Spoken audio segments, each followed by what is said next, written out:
Hello नमस्कार, मी शुभांगी एका नवीन व्लॉगमध्ये तुम्हा सर्वांचे अगदी मनापासून स्वागत करते. सगळ्यांना हॅपी वीकेंड. व्हिडिओ येईस्तोपर्यंत वीकेंड संपलेला असेल, जाऊ द्या, ठीक आहे. आज रविवार असून सुद्धा आमचा पहाटे 5 वाजता दिवस सुरू झालाय. 5 वाजता आज आहो उठलेत. आज आहो बॉस आहेत, ते बघा पाठीमागे एक्सरसाइज करतायत. आणखी त्यांनी प्रितीशला उठवलं, कारण त्या दोघांचं रात्री डिस्कशन झालं होतं. आज त्याची टेस्ट आहे दुपारी 3 वाजता, तर त्याला लवकर उठायचं होतं. प्रितीशनी सांगितलं होतं की पप्पा मला उठवा.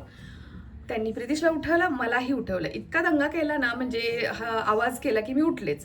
6:30 पर्यंत मी व्हिडिओ एडिटिंगचं काम करत राहिले, कारण आज काही स्वयंपाक, टिफिन, ब्रेकफास्ट असं काही नव्हतं ना. कारण तुम्हाला माहिती आहे, शनिवारी आणि रविवारी आम्ही 3 वेळा जेवत नाही, 2च वेळा, ब्रंच आणि रात्रीचं डिनर. तर मी व्हिडिओ एडिटिंगचं काम केलं. सगळ्यांना छानपैकी सकाळी अर्ली मॉर्निंग रिप्लाय केले कॉमेंट्सना, कारण मला आवडतं कॉमेंट्सना रिप्लाय करणं. कारण मला असं वाटतं की तुम्ही वेळात वेळ काढून तुमच्या भावना माझ्याबद्दलच्या व्यक्त करता कॉमेंट सेक्शनमध्ये येऊन, ती खूप मोठी गोष्ट आहे माझ्यासाठी. आणि तुम्हाला थँक्यू म्हणणं, तुमच्याप्रती कृतज्ञता व्यक्त करणं हे माझं काम आहे, प्रायोरिटी आहे, आणि छान वाटतं. ते केलं. आणि 6:45ला लिटरली मी पुन्हा झोपून गेली आहे. आणि मी झोपल्यानंतर बहुतेक आहो पण झोपून गेले.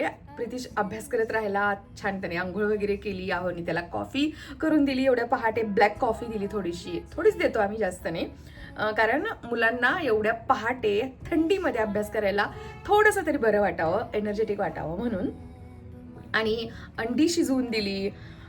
आता पुन्हा मी झोपून 8:30 9:15ला उठलोय आणि पुन्हा आमचं संडे आता सुरू झालंय. अजूनही काही खाल्लं पिल्लेलं नाहीये. चहा पिलोय, मस्त चहाचा कडक चहा पिलोय आम्ही. आणि चला, आज ना माझा नीर डोसा बनवण्याचा प्लॅन आहे. खूप दिवस झाले मी तो बनवलेला नाहीये. आणि एक वेगळ्या प्रकारची चटणी. तर आता जास्त काही बोलणार नाहीये, मी डायरेक्ट दाखवते. 11:30 12:15 होत आलेत लिटरली. तर एवढा वेळेस फक्त टाइमपास केलाय आम्ही आज. आणि या टाइमपासमध्ये पण खूप मजा आहे, हो की नाही. रोज आपण खूप ऍक्टिव्ह असतो. आता हे बघा, उजेडाच्या अपोजिट घेतल्यानंतर हे असं काहीच दिसतंय. आहो मी आता छानपैकी खाऊ बनवणार आहे ना, म्हणून मग त्यांचा एक्सरसाइज सुरू आहे की चांगली भूक लागली पाहिजे. काय आहो, आंघोळ नाही केली तुम्ही? एक्सरसाइज नंतर मी एक लिप ऑइल मागवलंय. काय म्हणत होतात, सतत काय ना काही ऑर्डर करत राहते. एक दिवस असा आहे की बिना ऑर्डरचा. मला म्हणत होती मगाशी की आजचा दिवस तरी एखादं पार्सल येणार नाही, असं होणार आहे का? पण आज येणार आहे पार्सल. तिरुपती कुरिअर थ्रू माझी एक साडी येणार आहे आज. मी एक्सायटेड आहे तुम्हाला दाखवायला. साडी येते आज माझी एक. बरं चला, आपण चालू करूया बनवायला नीर डोसा. आकर्षणाचा सिद्धांत कुठल्या लेवलला काम करतो माहिती आहे? हे बघा, जर एखादी व्यक्ती त्याच्या प्रकृतीच्या अस्वास्थ्याकडे जास्त लक्ष देत असेल, म्हणजेच त्याला आलेल्या आजारपणाला सतत तो कुरवाळत असेल आणि मला आजार आहे असं करत असेल, तर ती व्यक्ती आणखी स्वतःकडे आजारांना आकर्षित करत असते. पण त्या उलट, जर का ती व्यक्ती जास्तीत जास्त आपण निरोगी आहोत आणि निरोगी राहण्यावर, चांगल्या प्रकृतीवर लक्ष केंद्रित करत असेल, तर ती व्यक्ती उत्तम प्रकृती आकर्षित करेल. आकर्षणाचा सिद्धांत खूप शक्तिशाली आहे आणि त्याचा उपयोग आपण आपल्यावर उपचार करण्यासाठी सुद्धा करू शकतो. म्हणून आजच्या वैद्यकीय शास्त्रासोबत या सिद्धांताला पूर्ण ताळमेळात वापरून त्याचा वापर केला जाऊ शकतो. लक्षात ठेवा, जर आपल्यामध्ये उपचारक शक्ती नसती तर कोणत्याच आजारावर उपचार झाला नसता, हो की नाही. डीमार्टमध्ये मिळणारा इडलीचा जो तांदूळ आहे की नाही, तो मी रात्री अंदाजेच भिजत घातला होता. फक्त तांदूळ बरं का. आणि तो आता वाटून घेताना, ब्लेंड करून घेताना त्यामध्ये मी खोबरं ॲड केलं आहे, ओलं. त्याचा जो काही पाठीचा काळा पार्ट असतो तो काढून. आणि म्हणून दुधासारखं असं हे बॅटर रेडी झालं आहे. आणि आता हे जे काही उरलेलं खोबरं आहे, ज्याचं अर्ध्या खोबऱ्याचं काळी पाट काढलेली आहे, अर्ध्याची तशीच ठेवली आहे, कारण चटणीसाठी काही फरक पडत नाही म्हणून. त्यामध्ये अद्रक, हिरवी मिरची आणि जे डाळं असतं ना, म्हणजे फुटाण्याची डाळ भाजलेली, ती अवेलेबल नव्हती म्हणून मी चक्क फुटाणे ॲड केलेत. पण छान झाली होती चटणी, खूपच टेस्टी. ऐन वेळेला मला सुचलं की म्हटलं डाळ आणायला आता आहो ना कुठे पाठवू, त्यापेक्षा जे काही फुटाणे आहेत तेच ॲड करूया. आणि त्याच्यासोबत शेंगदाणे, खूप सारी कोथिंबीर आणि पाणी ॲड करून आता हे मी ब्लेंडरला फिरवून घेते. आता मी बनवते नीर डोसा, पण काही जण याला घावणसुद्धा बोलू शकतील. पण आपण जे कोकणात घावण खातो ते एकदम सॉफ्ट असतं. हा डोसा एकदम कुरकुरीत बनवणार आहे मी. आणि हे बघा, हे चेंजेस केलेत मी कुठेतरी पाहिलं होतं एका साऊथ इंडियन व्हिडिओमध्ये चटणी बनवताना, की त्यामध्ये त्यांनी दही ॲड केलं होतं आणि याला कर्ड चटणी असं नाव दिलं होतं. म्हणून मग मी पण ठरवलं, की म्हटलं चला आपण पण ॲड करून बघूया. तसंही दही आवडतंच घरात सगळ्यांना. आणि काय मस्त लागते हो चटणी, अशी छान लागली. मी दही टाकलं, थोडंसं साखर, थोडंसं मीठ आणि पुन्हा एकदा ते ब्लेंडरला मी मिक्स करून घेतलं.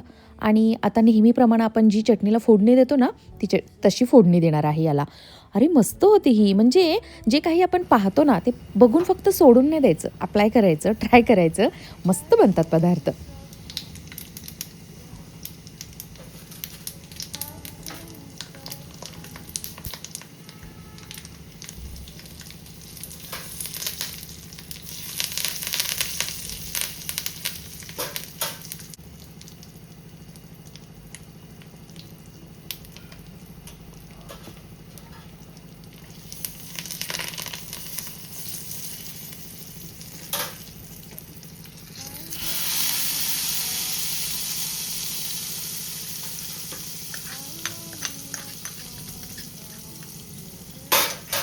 तेलामध्ये जिरे, कढीपत्ता आणि काश्मीरी मिर्च जी तडकावाली असते ती, हिंग इतकं सारं टाकलं आहे आणि मस्त खमंग अशी फोडणी दिली आहे.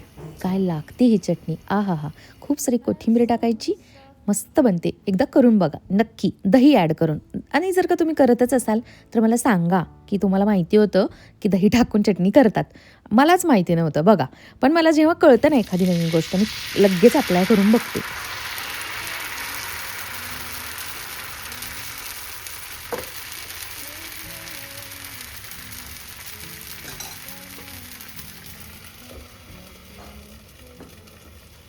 हा आहे नीर डोसा. म्हणजेच काय, याचं बॅटर हे नीर म्हणजे पाण्यासारखं अगदी असलं पाहिजे. तरीसुद्धा मी घाबरत इतकं पाण्यासारखं केलेलं नाही आहे, अगदी पहिलाच डोसा आहे म्हणून. पण यानंतरच्या डोशांना मी अजून थोडं यामध्ये पाणी ॲड करून पातळ बनवणार आहे बॅटर. जसा अंदाज येईल ना तव्याचा तसं मी बॅटर पातळ करत जाते. आणि हे यापूर्वी मी तुम्हाला बऱ्याच वेळा सांगितलं आहे. मस्त बनलेत की नाही डोसे, आहा. खूप कुरकुरीत छान झाले होते. अगदीच बेस्ट कॉम्बिनेशन झालं होतं. इझिली निघतायत. तुला सांगू का आयडिया? आरूसाठी सॉफ्ट पण काढू शकते मी. आरू आली आहे माझ्याकडे आणि तिच्यासाठी सॉफ्ट का तर नुकताच तिचा दात काढला आहे. तिथे थोडीशी जखम आहे, मग असा कुरकुरीतवाला डोसा तिथे टोचू शकतो ना, म्हणून म्हटलं की सॉफ्टवाला काढेन. मागे एक मला कॉमेंट होती की या लोखंडी तव्यावरती घावण बनतात का. तर आज जो काही हा मी नीर डोश्याचा प्रकार बनवलाय तो ऍक्च्युली घावणच आहे. घावणच बोलतो आपण त्याला. तांदळाचं तयार पीठ पातळ करून पण डायरेक्ट मी घावण करून पाहिलेत, तर छान बनतात या तव्यावरती. एकदा तवा तुमचा रेडी झाला ना की मग काहीच नाही, घावण वगैरे अगदी इझिली बनू शकतं. किती इझिली निघतात ऑटोमॅटिक. हे बघा, मी काढलेलं नाहीये, ऑटोमॅटिक निघते. प्रितीश घेणार आहेस तू अजून अर्धा. त्याचे कॅमेऱ्याचे असतात ना, नाही कधी कधी मोबाईलचे पण असतात है ना.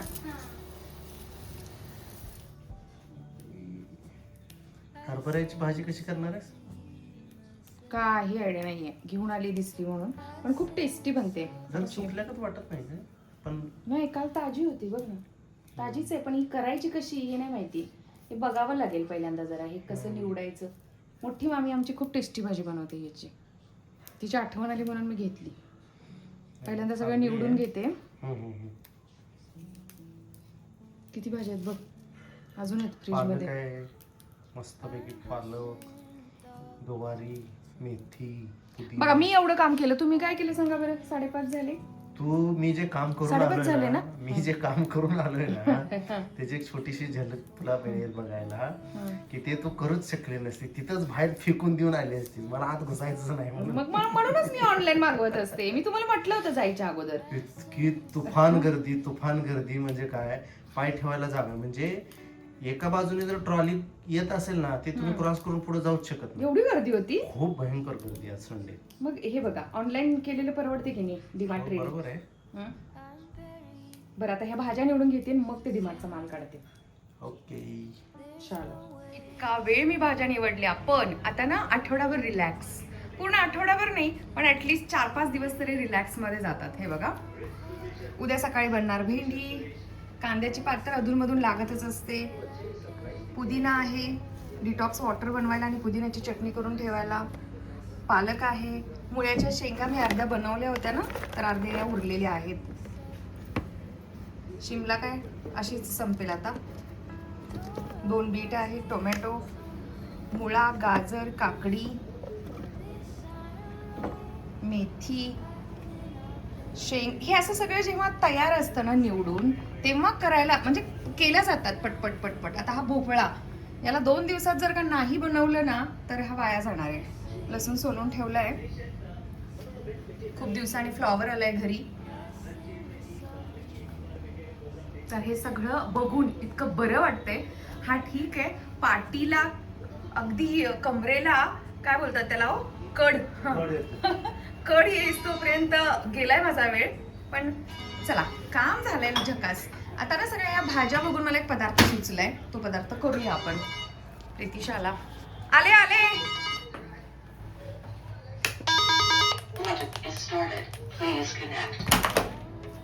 यावी यावी सरकार. कशी होती एक्झाम? काही शपथ असं नको रे म्हणू. एक विषय सोडून बाकीचं सांग. आज बाकीचं पण खराब गेलंय. असू दे जाईल, चांगलं जाईल, डोंट वरी, करत राहा. या सगळ्या भाज्या बघून खरं तर मी एक विदर्भ स्टाईल बेत करायचा ठरवला होता, पण तो झाला नाही. कारण कल्पना आली आणि ती येताना भाकरी, आंबट चुक्याची रगडा भाजी हे सारं घेऊन आली होती.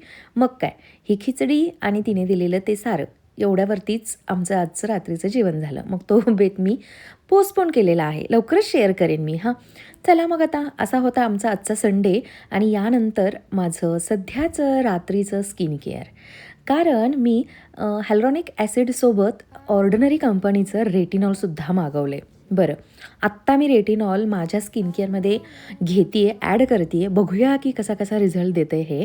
कारण रेटिनॉलबद्दल आपण सर्वांनीच खूप काही ऐकलेलं आहे की किती सारे बेनिफिट्स आहेत.